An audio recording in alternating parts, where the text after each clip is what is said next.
avec la députée de la droite républicaine Émilie Bonnivard.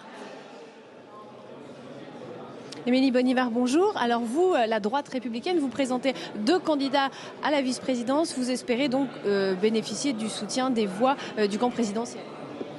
Oui, on espère évidemment avoir les voix de tous les partis, bien évidemment, pour que le bureau de l'Assemblée soit représenté avec toutes ses forces politiques. Voilà. Est-ce que le bureau de l'Assemblée, si vos 2 vice-présidents sont élus, sera représentatif du poids politique de chaque parti dans l'Assemblée, alors que vous n'avez que 47 députés sur 577 ? Alors, nous, on présente des candidats.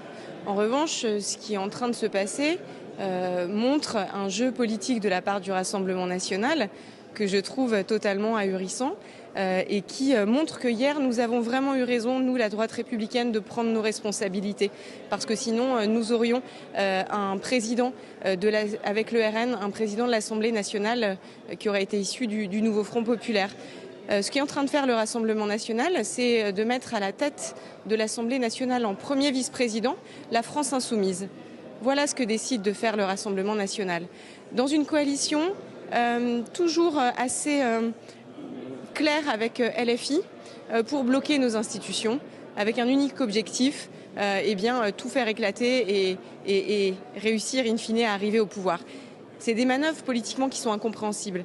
Les électeurs du RN, quand ils vont apprendre que leur parti a porté sur leur bulletin de vote, a mis LFI pour arriver en premier vice-président, c'est-à-dire le 2e poste le plus important en premier vice-président de l'Assemblée nationale, je crois que les électeurs du Rassemblement national seront profondément déçus. Nous pensons que tous les partis politiques doivent être représentés au bureau. C'est ce qui nous différencie également du nouveau Front populaire, parce qu'évidemment, il faut que le Rassemblement national puisse être représenté au bureau et nous aurions pris nos responsabilités pour le faire.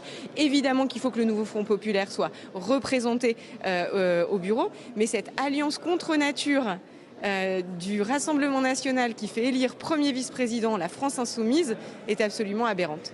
Le Rassemblement national vous renvoie l'appareil. On l'a entendu sur notre plateau, il parle de marchandage en évoquant l'accord qu'il y a entre vous et le camp présidentiel. Mais pardon, on ne peut quand même pas mettre les choses sur le même pied d'égalité.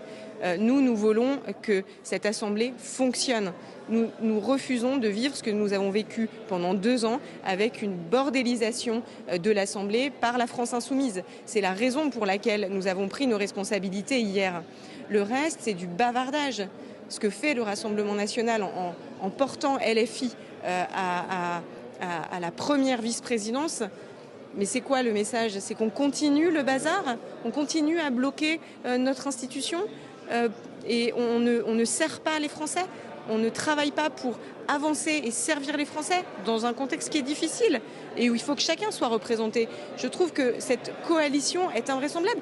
Mais en même temps, ça fait 2 ans qu'on la vit sur beaucoup de textes entre LFI et le Rassemblement national. Et là, ils viennent d'en faire la preuve. Je suis déçue parce que je pense qu'il faut qu'on prenne tous nos responsabilités. Il faut que tout le monde ait des postes, bien évidemment.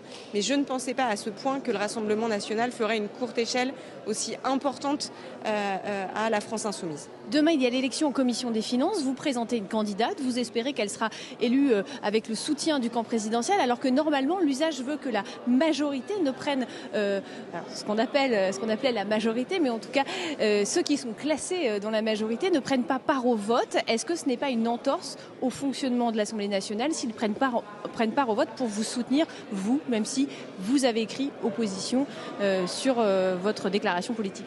Non, tout simplement parce que la configuration dans laquelle nous sommes est une configuration unique. Nous l'avions déjà un peu vécu il y a 2 ans et on s'était posé la même question.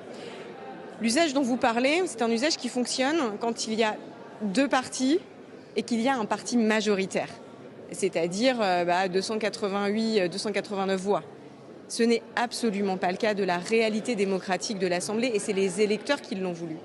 Donc, tous les partis d'opposition, il n'est écrit nulle part que c'est le premier parti d'opposition, en tout cas avec le plus grand nombre de députés, qui doit présider l'Assemblée nationale.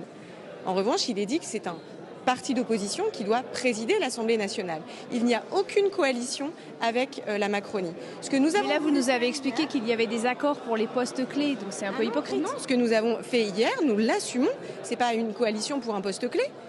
Nous ne souhaitions pas que la présidence de l'Assemblée revienne à un membre de la coalition qui est dirigée par la France Insoumise.